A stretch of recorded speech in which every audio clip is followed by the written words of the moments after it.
দেখেন, আমরা জানি যে বিগত অন্তর্বর্তীকালীন সরকারের অব্যবস্থাপনা এবং ব্যর্থতার কারণে সারা বাংলাদেশে শিশুদের মধ্যে হামের যে প্রাদুর্ভাব সেটি কিন্তু ছড়িয়ে পড়েছে এবং ইতিমধ্যে কয়েকশো শিশু কিন্তু এই দুনিয়া ছেড়ে আমাদেরকে ছেড়ে তারা কিন্তু চলে গিয়েছে। বিগত ফ্যাসিবাদী আমলে বাংলাদেশের স্বাস্থ্য খাতে একটি হরিলুট চলেছে। সেই সংগঠনটি হচ্ছে ছাত্র শিবির। তারা 5 আগস্ট পরবর্তী সময়ে তাদের রাজনৈতিক খলস পাল্টিয়ে তারা একটি কৌশল অবলম্বন করেছে, যে কৌশলের মধ্য দিয়ে তারা নিজেরা যে নির্যাতন নিপীড়নের সাথে জড়িত ছিল সেটিকে এই ঢাকা বিশ্ববিদ্যালয়ের সবথেকে নির্যাতিত নিপীড়িত যে সংগঠন, যাদের রক্তে রঞ্জিত হয়েছে এই ক্যাম্পাসের মাটি বারবার, সেই সংগঠন বাংলাদেশ জাতীয়তাবাদী ছাত্র দলের নামে বিভিন্ন অপতথ্য, প্রপাগান্ডামূলক এবং সাধারণ শিক্ষার্থীদেরকে বিভিন্ন সময় বিভ্রান্তি করার জন্য তারা গেস্ট রুম, গণরুম ফিরিয়ে আনবে এরকম একটি প্রপাগান্ডা 5 আগস্ট পরবর্তী সময় থেকে চালিয়ে আসছে। কিন্তু আমরা দেখেছি সম্প্রতি বেশ কিছু হলে ইতিমধ্যে তাদের গেস্ট রুম, গণরুমের যে আমলনামা এবং যে হোয়াটসঅ্যাপ মেসেঞ্জার গ্রুপে তারা যেভাবে নির্দেশনা দিত শিক্ষার্থীদেরকে সরাসরি হুমকি প্রদান করত, সেই বিষয়গুলো কিন্তু ইতিমধ্যে সাধারণ শিক্ষার্থীদের সামনে সেটি নতুনভাবে চলে এসেছে।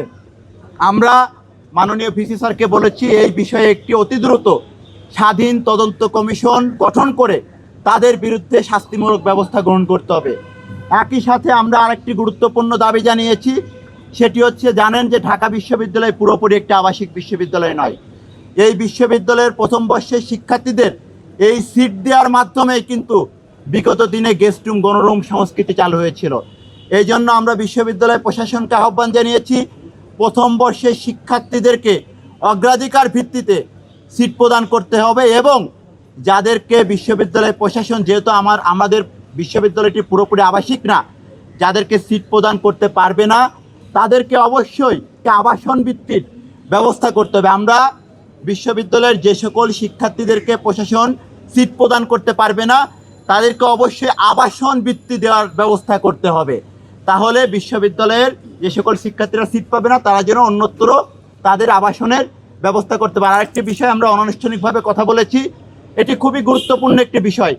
দেখেন, আমরা জানি যে বিগত অন্তর্বর্তীকালীন সরকারের অব্যবস্থাপনা এবং ব্যর্থতার কারণে সারা বাংলাদেশে শিশুদের মধ্যে হামের যে প্রাদুর্ভাব সেটি কিন্তু ছড়িয়ে পড়েছে এবং ইতিমধ্যে কয়েকশো শিশু কিন্তু এই দুনিয়া ছেড়ে আমাদেরকে ছেড়ে তারা কিন্তু চলে গিয়েছে। ঢাকা, আমরা জানি যে বিগত ফ্যাসিবাদী আমলে বাংলাদেশের স্বাস্থ্য খাতে একটি হরিলুট চলেছে এবং স্বাস্থ্য খাতের যে ভয়াবহ দুর্দশা সেটি কিন্তু বাংলাদেশের সকলেরই জানা। বাংলাদেশের অন্যতম চিকিৎসার যে সাধারণ জনগণের যে ভরসা স্থল সেটি হচ্ছে ঢাকা মেডিকেল কলেজ হাসপাতাল।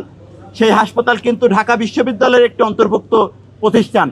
সেই Dhaka medical college hospital Dhaka বিশ্ববিদ্যালয়ের ডাকসুর কাছে তারা একটি আবেদন জানিয়েছিল যে যেহেতু ঢাকা বিশ্ববিদ্যালয়ের স্থান সংকুলনের কারণে তারা সেখানে ঢাকা মেডিকেল কলেজে চিকিৎসার ব্যবস্থা করতে পারছে না, ঢাকা বিশ্ববিদ্যালয়ের যে কেন্দ্রীয় খেলার মাঠ সেখানে একটি অস্থায়ী ক্যাম্প স্থাপন করে সেখানে এই হামের আক্রান্ত শিশুদের জন্য চিকিৎসার ব্যবস্থা করবে।